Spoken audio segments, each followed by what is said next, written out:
कहा जाता है कि भक्ति ही सबसे बड़ी शक्ति है, पर भक्ति की असली व्याख्या क्या है? ये व्याख्या हम अपने आप से निर्धारित करेंगे या फिर शास्त्रों के हिसाब से निर्धारित किया जाएगा? और क्या अंतर है भक्ति और पाखंड में? एक सज्जन भक्त की परिभाषा क्या होती है? आइए जानते हैं आज के इस वीडियो में। तो स्वागत है सभी का आपके अपने यूट्यूब चैनल प्रज्ञा जयसार में। सभी को प्रणाम, जय श्री राम।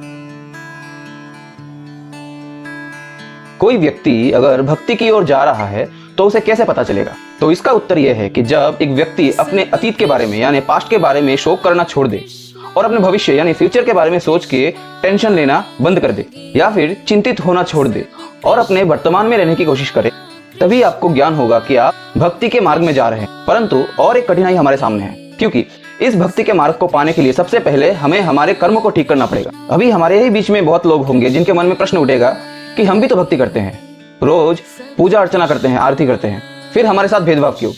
क्या हम भक्त नहीं हैं या फिर हम भक्ति नहीं करते? ये निर्भर करता है आपके भक्ति करने के तरीके पे कि आप शास्त्रों को मान रहे हैं या फिर खुद ही से विधि विधान सेट कर। और इसी प्रश्न के साथ ही वाद विवाद शुरू होता है, क्योंकि इंसान ही ऐसी एक विचित्र प्रजाति है जो कुछ भी कर सकता है और इंसान से बड़ा स्वार्थी कोई नहीं, जो अपने सुविधाओं के अनुसार अपने अपने भगवान को रूप दे दे। जब हम शास्त्रों को अलग रख के खुद से ही विधि विधान को तय कर ले कि हम इसी विधि विधान को फॉलो करके पूजा अर्चना करेंगे, तो फिर ये तो भक्ति होने से रहा। ये आता है ढोंग यानी पाखंड के श्रेणी में।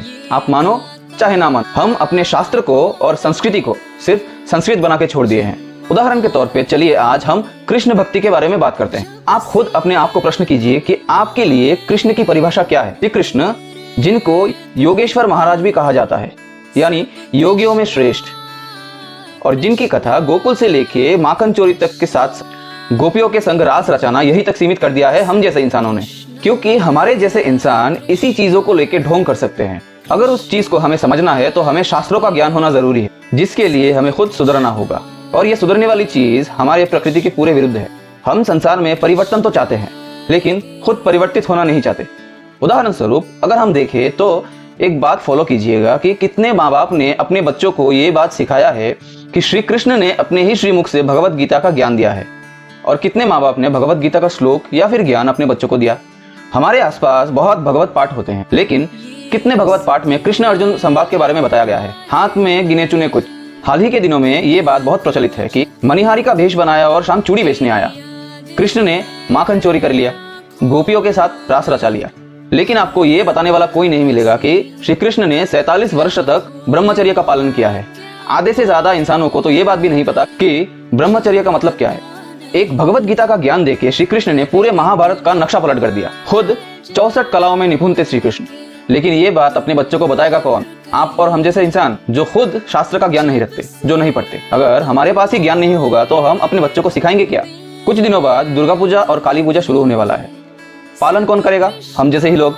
और हमारे ही बच्चे जाके कॉन्वेंट स्कूल में पढ़ाई करते हैं। सिर्फ बैठ बैठ के हरे राम हरे कृष्ण बोलने से भक्ति नहीं होता। एक भक्त की परिभाषा जाननी है तो अर्जुन से जानिए, जिनको श्री कृष्ण ने अपने विराट स्वरूप का दर्शन दिया। क्योंकि भगवत गीता का ज्ञान अर्जुन ने स्व इच्छा से ग्रहण किया था, लेकिन हम जैसे इंसान अगर ज्ञान को ले बैठे तो पाखंड कौन करेगा?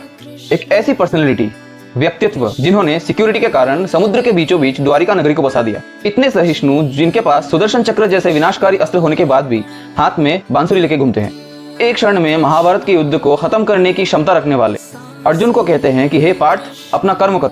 धर्म की रक्षा के लिए कर्म करना आवश्यक, परंतु हम कर्म के सिद्धांत को छोड़ के पाखंड और ढोंग करने में व्यस्त हैं। क्योंकि 90% से ज्यादा लोगों के घर भगवत गीता को लाल कपड़ों में लपेट के पूजा स्थलियों में सुहा कर दिया गया है। क्यों भाई? भगवत गीता की आरती करनी है क्या? ना कि भगवत गीता को पढ़ के उसके अंदर के ज्ञान को धारण करना है।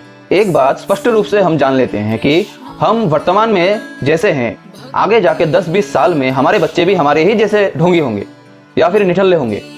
ना घर के रहेंगे और ना घाट के। हमारे ही अंदर ज्ञान नहीं होगा तो हम अपने बच्चे को क्या सिखाएंगे?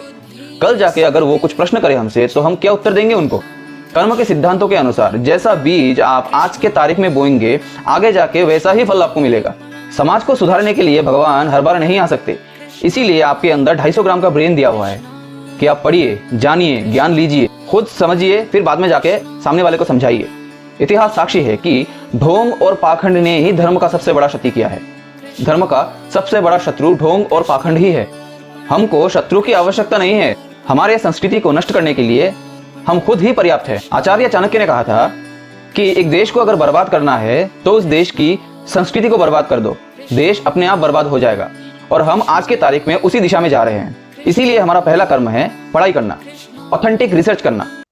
तभी जाके हमारे ज्ञान चक्षु खुलेंगे। ज्ञान चक्षु खुलेंगे तभी आपके अंदर जिज्ञासा उत्पन्न होगी, प्रश्न करने की क्षमता उत्पन्न होगी, खुद को प्रश्न कर पाएंगे और इसी माध्यम से आपके और मेरे अंदर भक्ति का संचार होगा।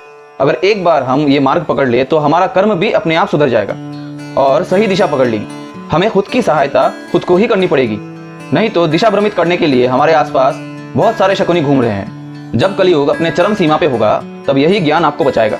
इन बातों को मानना या ना मानना पूरे आपके ऊपर निर्भर करता है, क्योंकि बताना मेरा कार्य है, मानना और ना मानना आपके ऊपर है। आज के लिए बस इतना ही।